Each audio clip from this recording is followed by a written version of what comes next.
Right now I'm looking at the interface for the standalone Psychopy application.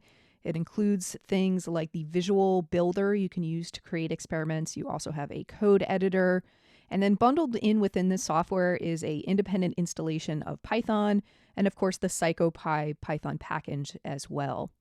And typically this is how we work with Psychopy. We use this standalone application, but I wanted to see if I could run Psychopy as just a Python package and actually code and work with it from my own code editor without having to work in this standalone application.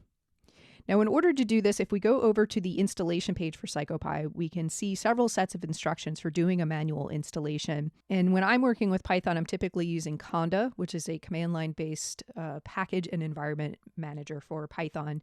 So I started off with the Anaconda and Mini Conda instructions. Here they provide an environment file that you can use as a starting point for working with Psychopy. Unfortunately, though, when I tried to create an environment using this environment file, it didn't work. So I ended up going down a more manual path to set things up, and I'm going to show you how I did that. All right, so step one, if you're going to follow the procedures I'm going to show, you do need Conda available on your system. So if you go over to your command line program, you should be able to execute the Conda command. Now, if you don't have access to Conda, I'll include a link in the description to the documentation for Mini Conda, which is an installer you can use to get set up with Conda. If you go to that page and scroll down, you'll see different installers depending on your operating system. And that should get you set up and give you access to that Conda command. And then once you have that, the first step in our process is to create a new Conda environment. And the command for that is Conda create. We're going to give it the name flag, and then we're going to give our environment a name. I'm just going to call this demo. Next, to make that our active environment, we'll run Conda activate demo. And you can see our prompt is now prefixed with the name of that environment, just reminding us that that's the context in which we're working. And the first thing we want to do in this environment is install Python. So we're going to say Conda install Python. And for the version number, according to the Psychopy documentation, you should be able to work with anything from Python version 3.8 up to 3.10. As of this recording in the documentation, they recommend 3.8, but when I tried that version, I hit several roadblocks. So I played around with it and found that if I used Python 3.10, it did work. So that's going to be my suggestion, Python version 3.10. So let's go ahead and install that. Next up, we want to install the Psychopy package itself. If we try to install this via Conda, we're going to get an outdated version of Psychopy. So instead, we're going to use pip, which is another general purpose package manager frequently used in Python. And you'll see that when we installed Python in this environment, it actually came with pip by default. So we should just have access to it. So we're going to say pip install Psychopy. Another package I recommend installing is PyTables.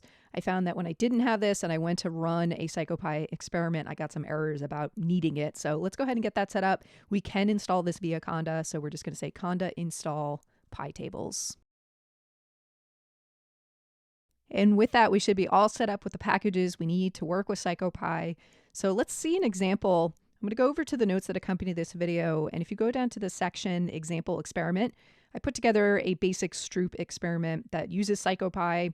So let's try and run this. I'm going to copy the code, bring up my code editor, paste that in. All right, basic Python file here. You can see we're importing Psychopy at the top. I'm going to save this. I'm just going to put it on my desktop. I'm going to call it stroop.py. And then coming back to command line, I'm currently on my desktop and I'm still in that demo environment. So let's run it by invoking the Python command, followed by the name of our file. And you can see our Python window appears and we see the instructions for our experiment where we're going to type a letter that corresponds to the color that we see. I'll start the experiment by hitting the spacebar. First color we see is red, so I'll type the letter R. Then we see blue, so I'll type the letter B. And then we see red again, so I'll type the letter R. And that completes the experiment, so we can see the results are just output directly to the console. All right, now this was a really bare bones example. There was only 3 trials just so we could run through it quickly. The data is just output. It's not written to a CSV file or anything where we could actually use the data.